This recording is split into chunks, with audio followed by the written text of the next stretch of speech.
ಮೊದಲನೇದಾಗಿ actually media ಬಾಂಧವರು ನನ್ನನ್ನು ಪರಿಚಯ ಹಿಡಿದಾರೋ ಇಲ್ಲ ನನಗೆ ಗೊತ್ತಿಲ್ಲ. ಸುಮಾರು ಜನರಿಗೆ ಪರಿಚಯ ಇರುತ್ತೆ, ಸುಮಾರು ಜನರಿಗೆ ಮರೆತೋಗಿರುತ್ತೆ. ಅದೇ ಸ್ವಲ್ಪ ಜನರಿಗೆ ಪರಿಚಯ ಇರುತ್ತೆ. ಇನ್ನು ಈ ಹೊಸದಾಗಿ ಜಾಯ್ನ್ ಆಗಿರೋರಿಗೆ ಸ್ವಲ್ಪ ಹೊಸಬರು ಅಂತ ಅನಿಸುತ್ತೆ. ಮೊದಲನೇದಾಗಿ ಸಿನಿಮಾ ಮಾಡೋದು ದೊಡ್ಡ ವಿಷಯ ಅಲ್ಲ. ಸ್ವಲ್ಪ ಹೈಟ್ ಇದ್ದೀನಿ, ಪರ್ಸನಾಲಿಟಿ ಇದೆ, ಹಂಗಿದೆ ಹಿಂಗಿದೆ, ದುಡ್ಡಿದೆ ಅಂತ ಸಿನಿಮಾ ಮಾಡ್ತೀವಿ ಅಂದರೆ ಅದು ತುಂಬ ದೊಡ್ಡ ತಪ್ಪು ಕಲ್ಪನೆ.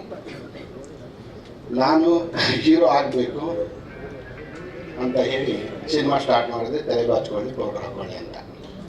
ಫಸ್ಟ್ ಟೈಮ್ ನನ್ನ ಹೃದಯ ಜೊತೆ ಗೆಳೆಯ ಚಿಕ್ಕಣ್ಣ ಮತ್ತು ನಾನು ಇಬ್ಬರು ಹೀರೋ ಆಗಿ ಅದರಲ್ಲಿ ನಟಿಸಿದ್ವಿ.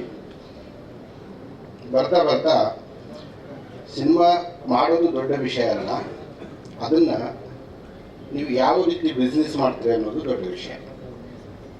ನಾನು ಇಷ್ಟೊತ್ತಿಗೆ ನನಗೆ ಬಿಸ್ನೆಸ್ ಚೆನ್ನಾಗಿ ಗೊತ್ತಿದ್ದಿದ್ರೆ ಒಂದು 10 ಸಿನಿಮಾ ಆಗ್ತಿತ್ತು ಏನೋ ಅಂತ ಗೊತ್ತಿಲ್ಲ.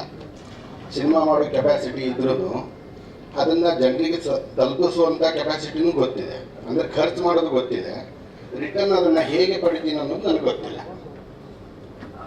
ಸೊ ಈ ಮೈನಸ್ ಪಾಯಿಂಟಿಂದ ನಾನು 2 ಸಿನಿಮಾ ಮಾಡಿದ್ರೂ ದುಡ್ಡು ಕಳ್ಕೊಂಡಿದ್ದೀನಿ. ಆದರೆ ಅದು ಕೊರಗಲಿಲ್ಲ. ನಾನು ಎಲ್ಲೋ 10 ರೂಪಾಯಿ ಹೋಯಿತು ಅಂತ ಯಾರ ಹತ್ರನೂ ಹೇಳ್ಕೊಂಡಿಲ್ಲ. ಮತ್ತು ಅದರಿಂದ ಸಿನಿಮಾ ಮಾಡಬಾರ್ದು ಅನ್ನುವಂಥ ನಿರ್ಧಾರ ಕೂಡ ಮಾಡಲಿಲ್ಲ. ಏನಕ್ಕಂದರೆ ಒಬ್ಬ ಮನುಷ್ಯ ಹುಟ್ಟಿದ ಮಗು ಯಾವತ್ತೂ ಓಡೋದಿಲ್ಲ, ಬರ್ತಾ ಬರ್ತಾ ಅದನ್ನು ಕಲಿತಾ ದೊಡ್ಡವನಾಗ್ತಾನೆ.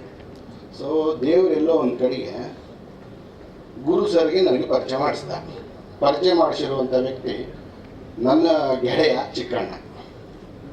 ಯಾವುದೋ ಒಂದು ಚಿತ್ರದ ಡಿಸ್ಟ್ರಿಬ್ಯೂಷನ್ಗೋಸ್ಕರ ಪರಿಚಯ ಮಾಡಿಸಿದ್ರು, ಫ್ರೆಂಡ್ಶಿಪ್ ಆಯಿತು. ನನ್ನ ಮುಂದೆ ಈ ಚಿತ್ರದ ಬಗ್ಗೆ ಪ್ರಸ್ತಾವನೆ ಮಾಡಿದರು.